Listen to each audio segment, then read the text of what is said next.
সময় কাটাতে, স্মৃতিময় সময় কাটাতে যেখানে আসে সেই ক্রিসপি পিকনিক স্পটটাই দুর্বৃত্তরা খেয়ে ফেললো।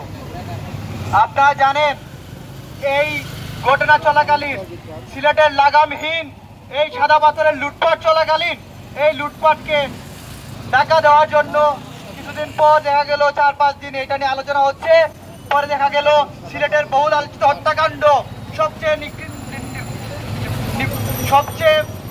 নিকৃষ্ট হত্যাকাণ্ড রায়হান হত্যাকাণ্ড, যা নিয়ে আমরা একসময় আন্দোলন করেছিলাম, মাঠে নেমেছিলাম, পথে নেমেছিলাম।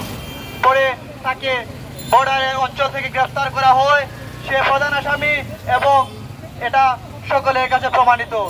সে সহ প্রধান 3 জন আসামিকে গত 2 দিন আগে জামিনে মুক্তি দেওয়া হলো। এর জবাবদিহিতা ইন্টারিমকে করতে হবে, প্রশাসনের লোকদেরকে করতে হবে।